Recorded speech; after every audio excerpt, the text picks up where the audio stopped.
Hello everyone and welcome back to another unboxing and review video. This time we got this new one. So this time we got the brand new Sapphire Nitro Plus 7900 XTX Vaporx edition. Whew, that's a lot of X's. So the card is DDR6, PCI 4, 16 lanes, 24GB memory, boost clock up to 2680 MHz, power draw up to 450 watts, and it takes 3 8-pin connectors. So 3 8-pin connectors, yeah, it makes sense because average for each power cable it's about 150 watts, so 450 watts total for the 3 pins. So let's unbox that and see what's inside it. I didn't open it yet, so open it together.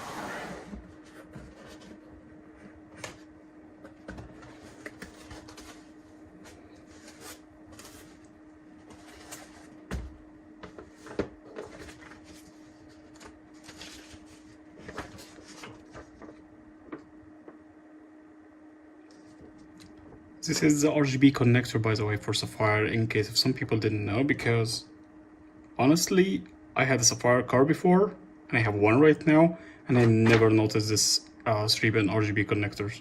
Like, I didn't read through everything, and I don't think the one I had before had this manual for the RGB, so I never really noticed it until later on when I was trying to clean the card. And I noticed the 3 pins for the RGB. So that's a nice touch they added this time. And support bracket. Okay, let's see. Let's see first accessories. I get the support bracket. Let's see what's in here. Nice. They actually added the RGB cable. Also, I didn't receive that before in another Sapphire version.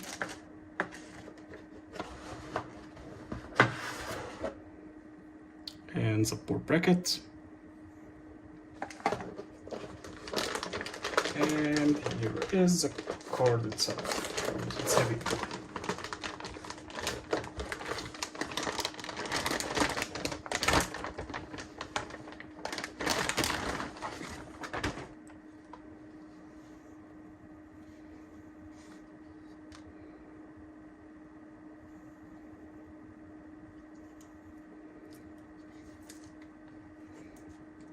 Here's the 3GB connector.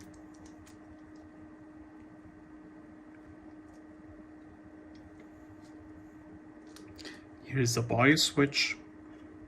Also, in case people don't know, there is a switch here to convert the BIOS from physical overclock to secondary overclock or secondary profile, or to be controlled by Trex software. So there is this bin inside here, if you can see it. Card have 2 HDMI, 2 DisplayPort. DisplayPort is 2.1, and this is a new touch from AMD, which is really good for the future.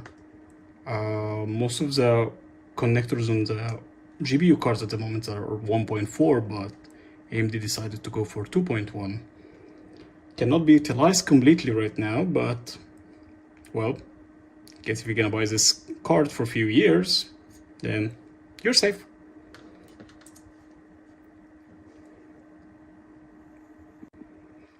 So the card is very thick, as you see. It's 3.5 slots.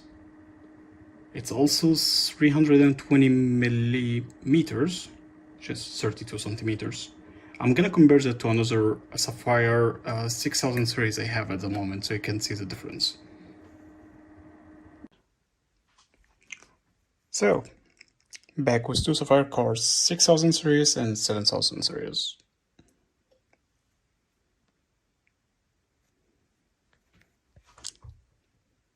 And I put them both in mounting position, horizontal mounting position, so you can see the difference between both of them. They are actually both the same length, almost, with few difference, but the thickness, like, look at the thickness between this and that. It's huge. You can see the heat sinks inside. I think the Sapphire 7000 series have really improved heat sink, from what I can see.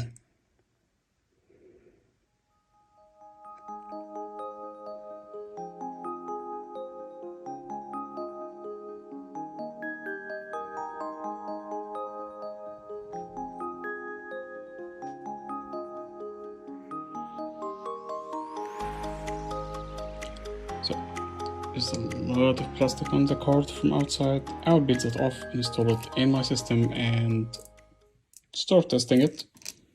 I'll be back with you with benchmarks. So here we are. We installed the card. It looks very nice, very thick compared to my previous card or the card I had before in this, which was also Sapphire.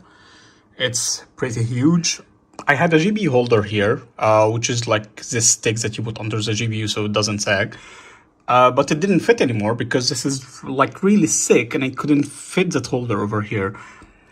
And we have this mounting bracket. I love it. It's very strong. However, I have one thing that Sapphire could have improved. The holder is okay. However, if you have screws like this, it will not work. The way you mount the bracket, it's over the card or over the card PCIe steel, and adding to the case, and then the bracket itself on top, which is like, I think, I don't know, a few millimeters thick. So if you want to screw it with a screw like that, it will not work. I had to use a radiator screw to fit them all together, as you can see, because I couldn't fit it like that. It's very short. Like if I compare both together, like, I don't know if you can see it here, but if you can see this height, this is different between both screws. So definitely if you have the one on the right, it will not work fitting that bracket with the card on the case. You will need something longer, or a longer screw, maybe a radiator screw. So this is my only disadvantage about what arrived. I mean, Sapphire should have included some screws with a card. So they provided the bracket, they provided the RGB cable, and obviously the card, but they should have included some screws. RGB on Sapphire. See, it's changing color. And also to have RGB at the bottom. So if you have a vertical mount, you'll be able also to see RGB from the top bar and the bottom bar, which should be ideally here.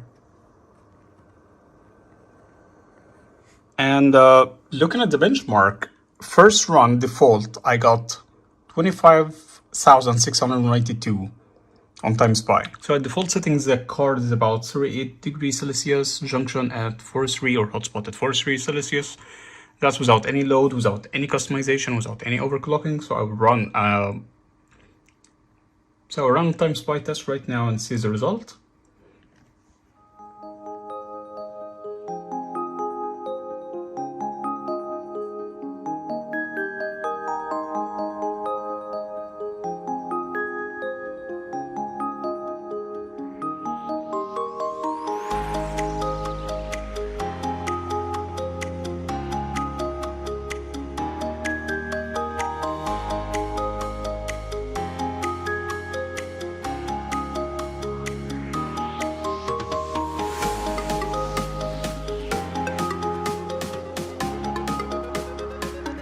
So back after the benchmark, and you can see here we got a score of 26,018, and that's by default settings on Adrenaline. I didn't change anything at all. I didn't customize anything. I don't think even I have the super resolution turned on in the Adrenaline software.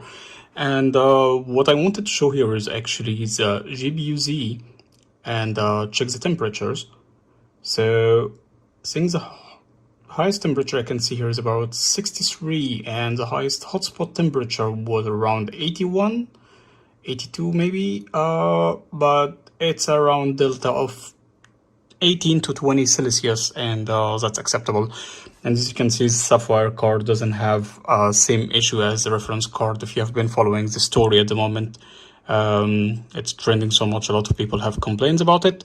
However, AMD have started to respond after investigating the issue, and they started recalling some batch, or partially recalling some batches according to some retailers.